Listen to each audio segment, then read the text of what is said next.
Israel ফিলিস্তিন পুরোদমে যুদ্ধ চলছে, আর এই যুদ্ধের সর্বশেষ আন্তর্জাতিক গুরুত্বপূর্ণ আপডেট সংবাদ জানিয়ে দিব। শুরুতেই শিরোনাম। তৃতীয় বিশ্বযুদ্ধের শঙ্কা নিয়ে একে অপরকে দোষলেন বাইডেন ট্রাম্প। এরপর জানাবো লেবাননকে প্রস্তুত যুগে পাঠানোর হুমকি ইসরায়েলের। এদিকে রাইসির মৃত্যুতে নতুন প্রেসিডেন্টের খোঁজে ইরানে নির্বাচন আজ।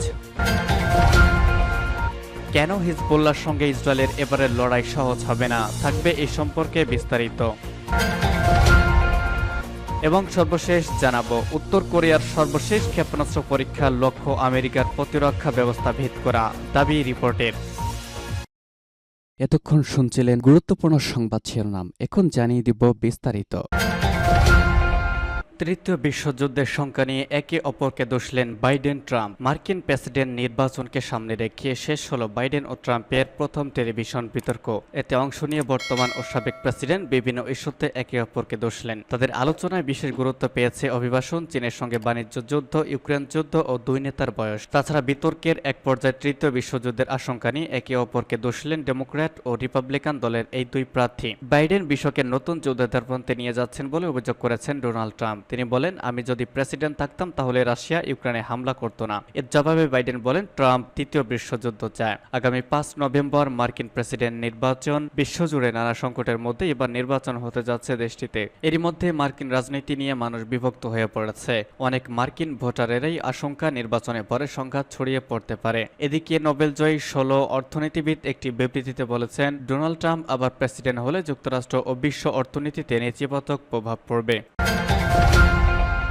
লেবাননকে প্রস্তর যুগে পাঠানোর হুমকি ইসরায়েলের। প্রতিবেশী দেশ লেবাননকে প্রস্তর যুগে পাঠানোর হুমকি দিয়েছেন ইসরায়েলি প্রতিরক্ষামন্ত্রী ইয়োভ গ্যালান্ট। তিনি বলেছেন, লেবাননের সঙ্গে যুদ্ধ চায় না ইসরায়েল, তবে যাবতীয় কূটনৈতিক প্রক্রিয়া যদি ব্যর্থ হয় সেক্ষেত্রে গোটা লেবাননকে লণ্ডভণ্ড করে দেওয়ার মতো সামরিক সক্ষমতা রাখে ইসরায়েলি প্রতিরক্ষা বাহিনী। 3 দিনের সফরে ওয়াশিংটন গিয়েছেন ইয়োভ গ্যালান্ট। বৃহস্পতিবার সেখানে সাংবাদিকদের প্রশ্নের উত্তরে তিনি বলেছেন, আমরা লেবাননের সঙ্গে যুদ্ধ চাই না, কারণ আমরা আমাদের প্রতিবেশী দেশের সঙ্গে সম্পর্ক খারাপ করতে চাই না। তবে যদি যুদ্ধ বাধে সেক্ষেত্রে লেবাননকে আমরা প্রস্তর যুগে পাঠিয়ে দেওয়ার মতো সক্ষমতা আমাদের আছে, কিন্তু আমরা এমনটা চাই না। অর্থাৎ আমরা লেবাননের সঙ্গে যুদ্ধ চাই না, তবে ইসরায়েলি প্রতিরক্ষা বাহিনী যে কোনো পরিস্থিতি মোকাবেলার জন্য তৈরি। যদি সত্যি যুদ্ধ বেঁধে যায় তাহলে লেবাননে যে ইসরায়েলি সেনারা ব্যাপক ধ্বংসযজ্ঞ চালাতে সক্ষম তা হিজবুল্লাহও জানে। গত 7 অক্টোবর গাজা উপত্যকা নিয়ন্ত্রণকারী সশস্ত্র রাজনৈতিক গোষ্ঠী হামাসের সঙ্গে ইসরায়েলি বাহিনীর যুদ্ধ শুরু হওয়ার পর প্রায় 1 মাস পর থেকে লেবানন ইসরায়েলি সীমান্ত থেকে ইসরায়েলি ভূখণ্ডে রকেট ও ক্ষেপণাস্ত্র হামলা চালানো শুরু করে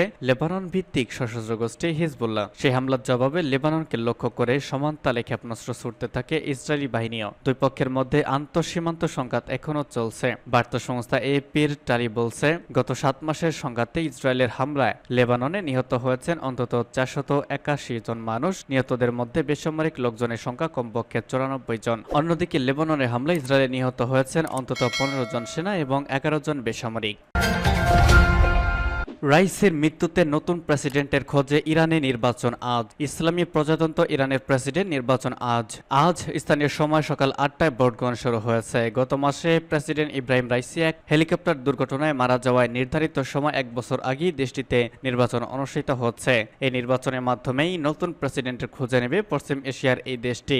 আজ এক প্রতিবেদনে তথ্য জানিয়েছে বার্তা সংস্থা রয়টার্স। প্রতিবেদনে বলা হয়েছে, হেলিকপ্টার দুর্ঘটনায় ইব্রাহিম রাইসির মৃত্যুর পর আজ ইরানিরা নতুন প্রেসিডেন্ট নির্বাচনে ভোট গ্রহণ দিচ্ছেন। জনসাধারণের ক্রমবর্ধমান হতাশার এই সময় সর্বোচ্চ নেতার প্রতি অনুগত 4 প্রার্থী এবার নির্বাচন করছেন। যদিও নির্বাচনের ফলে ইসলামী প্রজাতন্ত্র ইরানের নীতিতে বড় ধরনের পরিবর্তন আনার সম্ভাবনা নেই, তবে ভোটের ফলাফলটি 3.5 দশক ধরে ক্ষমতায় থাকা ইরানের 85 বছর বয়সী সর্বোচ্চ নেতা আয়াতুল্লাহ আল খামেনির উত্তরাধিকারকে প্রভাবিত করতে পারে। রয়টার্স বলছে, খামেনি অর্থনৈতিক কষ্ট এবং রাজনৈতিক ও সামাজিক স্বাধীনতার উপর জনসাধারণের অসন্তোষের কারণে সৃষ্ট বৈধতা সংকট কাটিয়ে উঠতে সর্বোচ্চ সংখ্যক ভোটারকে ভোট দেওয়ার আহ্বান জানিয়েছেন। মূলত রাজনৈতিক ও সামাজিক নানা বিধিনিষেধের কারণে গত 4 বছরে দেশটি বিভিন্ন নির্বাচনে ভোটারদের উপস্থিতি কমে গিয়েছিল। বার্তা সংস্থা বলেছে, আজ স্থানীয় সময় সকাল 8টায়, বাংলাদেশ সময় সকাল 10:30টায় ভোট গ্রহণ শুরু হয়েছে এবং তা একটানা সন্ধ্যা 6টা পর্যন্ত চলবে। তবে এরপরেও ভোটার উপস্থিতি থাকলে ভোটদানের সময় মধ্যরাত পর্যন্ত ভোট দিতে হতে পারে।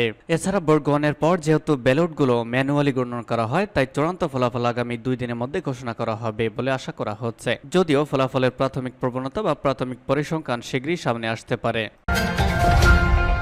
কেন হিজবুল্লাহর সঙ্গে ইসরায়েলের এবারের লড়াই সহজ হবে না?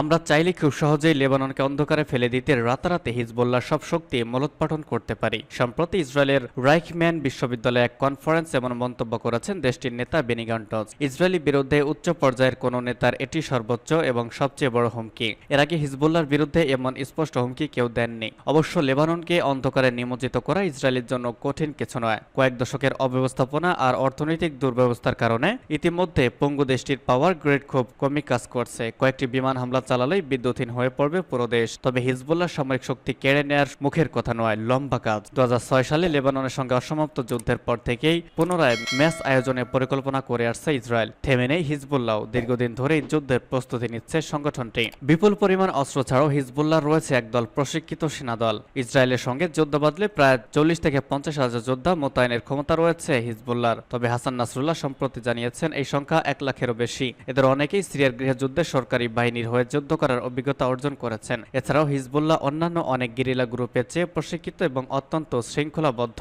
সম্প্রতি ইসরায়েলের সামরিক স্থাপনায় হামলার দাবি করেছে হিজবুল্লাহ। গোষ্ঠীটির সাম্প্রতিক হামলায় অবাক হয়েছেন ইসরায়েলি কর্মকর্তারা। এর মধ্যে রয়েছে সীমান্তে ইসরায়েলি নজরদারি ফাঁড়িতে হামলা, ইসরায়েলি ড্রোনে গুলি করে ভূপাতিত করা এবং ইসরায়েলের ড্রোন প্রতিরক্ষা ব্যবস্থায় আঘাত হানা। তবে ইসরায়েলের জন্য সম্ভবত সবচেয়ে বড় বিষয় হল হিজবুল্লাহ উত্তরাঞ্চলের শহর হাইফা ও এর আশেপাশের অত্যন্ত সংবেদনশীল বেসামরিক ও সামরিক অবকাঠামোর 9 মিনিটের মধ্যে ড্রোন ফুটেজ অনলাইনে প্রকাশ।